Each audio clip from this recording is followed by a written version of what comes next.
भाई आपको कथा कैसी लगी? अरे बहुत अच्छी थी भैया, बहुत बढ़िया, आनंद आ गया बिल्कुल।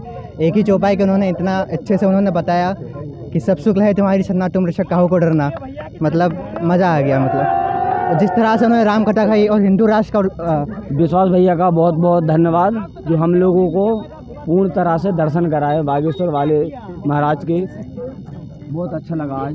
आपकी ये पहली कथा थी कि और इसके पहले भी आप बागेश्वर धाम की कथा? नहीं, हम तो पहली बार आए हैं। यूट्यूब पे देखा था, यहाँ पहली बार आए हैं। अच्छा, कहाँ से वैसे आप? मैं इंदौर से हूँ वैसे। इंदौर से? हाँ। इंदौर में कहाँ से? इंदौर में पिपलाना चौराहे के पास से। अच्छा, हाँ। आप कहाँ से? मैं तो भोपाल से ही हूँ। आप कहाँ से? मैं तो भोपाल से, इनके बगल में रहता हूँ मैं भी। हाँ। जो दीवार से दीवार लगी हुई है, ऐसा हमने कभी नहीं सोचा था, लेकिन आज बगल के बगल में दर्शन प्राप्त हुए महाराज के। बहुत अच्छा लगा हमारे लिए और विश्वास भैया का बहुत बहुत धन्यवाद बोलना चाहता हूँ और ऐसे ही प्रोग्राम चलते रहें।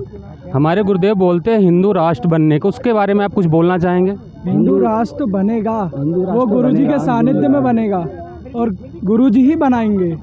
मुझे तो लगता है हिंदू राष्ट्र ऑलरेडी है, हम लोगों को जागना पड़ेगा, सिर्फ मेरा कहना इतना है। हिंदुओं के लिए तो जागना पड़ेगा, हिंदुओं को जागना बहुत जरूरी है।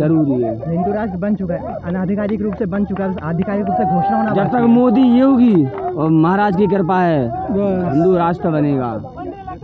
मेरा एक और मानना ये चीज़ है कि अगर अपना युवा जो हम लोगों की जनरेशन है करंट में, अगर ये ठान ले तो कोई किसी का दम नहीं है कि रोक पाए। नहीं, किसी का दम नहीं है, लेकिन कुछ ऐसे होते हैं जो मतलब मानते नहीं है इस बात को कि भारत हिंदू, जो धर्म विरोधी होते हैं ज़्यादातर, उनके साथ ये दिक्कत धर्म होती का है। कोई पता नहीं धर्म है क्या, कई लोग क्या बोले होते हैं जो बिल्कुल नहीं मानते। हाँ, जो आज तक जो नहीं मानते हैं। समझा लो, लेकिन उनको समझ में नहीं आएगा ना।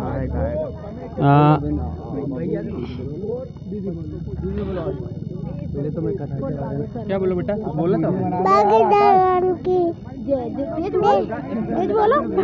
क्या बोल रहे? बोलो बोलो बोलो बोलो, तेज बोलना बाबा की। पहले तो मैं कथा के बारे में बोलूँगा। मुझे कथा में सेवा करने का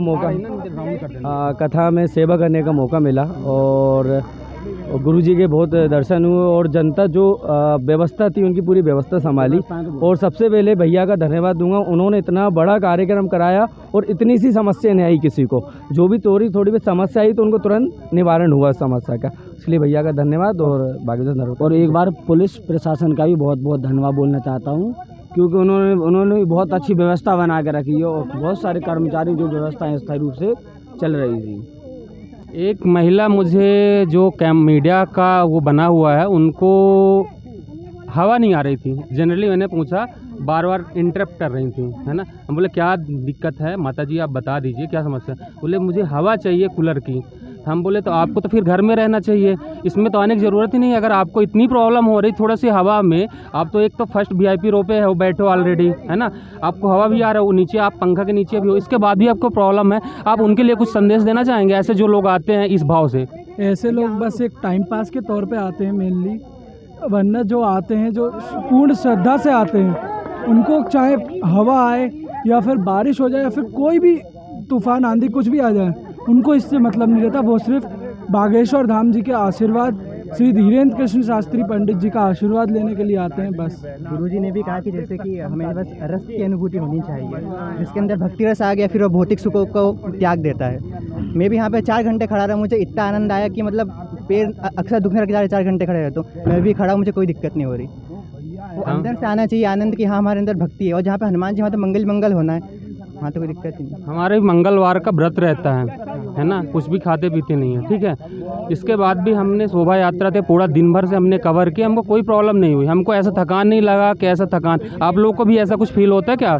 नहीं बिल्कुल नहीं, मैं भी लगता हूँ एकादशी का व्रत रखते हैं जैसे हम, तो उसमें भी बिल्कुल थकान नहीं होती, बल्कि अगले दिन हमको लगता है कि हाँ हम बहुत हल्का महसूस कर रहे हैं। तो प्रभु की कृपा है, हमको हम भक्ति जितनी करेंगे उतनी शक्ति वो हमको देंगे। जब बागेश्वर सरकार में कृपा है तो फिर कोई ज़रूरत ही नहीं है, चाहे आप 1 दिन क्या 2 दिन 3 दिन जितने दिन खड़े रहना खड़े रहिए, बस उनका आशीर्वाद होना चाहिए। और आप जो कथा करवाए हैं सारंग जी, उनके लिए कुछ? बस उनके लिए तो धन्यवाद कहना चाहते हैं, उन्होंने ऐसा हमें सौभाग्य दिया कि हम इधर आके सेवा कर सकें, बागेश्वर धाम जी की कथा सुन सकें, अच्छी तरीके से एक पूर्ण जो रस होता है उसकी प्राप्ति कर सकें, जो बागेश्वर धाम जी से हमें मिल सकता था। मेरे हिसाब से व्यवस्था तो सारी थी। आपके हिसाब से कुछ अगर कमियां हो या कुछ आपके लिए अगर अगली बार सुधार करने के लिए ऐसा कुछ कुछ नहीं था। विश्वास भैया ने बहुत अच्छी तैयारी करवाई थी और ऐसा कुछ नहीं था कि कुछ रह गई हो। बस वो तो कुछ लोग होते हैं जिनको छोटी छोटी बात से दिक्कत कुछ होती लोग है। को तो हर जगह प्रॉब्लम होती है। अच्छा कितना भी कर लो, उनमें कुछ ना कुछ कमियां तो निकाल ही देंगे। जी भैया, बस हरी कथा सुनने को मिल गई, ज़्यादा क्या चाहिए। 2 दिन की कथा हरी थी, कथा। 2 दिवसीय कथा थी, लेकिन आनंद आया पूरा। हाँ। आनंद पूरा आया। एक चीज़ को आप लोगों को बुरा जरूर लगा होगा इसके पहले, आज नहीं। आप बोलो तो बताऊं मैं। वो जो कथा ट्रांसफ़र हुई थी, कैंसिल हुई थी। एक बार नहीं 3 बार पोस्टपोन्ड हुई कथा। जी, अब वो एक जो योग बनता है, समय के हिसाब से योग बनता है। अब उस समय नहीं होगा वो योग। बारिश थी और बहुत से कारण थे। जो मौसम था वो भी दिक्कत थी और पहले भी वो व्यवस्थाएं नहीं हो पाई जो विश्वास भैया ने इस बार करके दिखाया है। क्योंकि बागेश्वर धाम जी का दरबार और कथा करना कोई छोटी मोटी बात तो है नहीं। भीड़ आपको पता है, तो हर कोई उसको नहीं झेल पाता। इसलिए भैया का ऐसा वो था जिसकी वजह से आज हम ये सब सुन पाए हैं।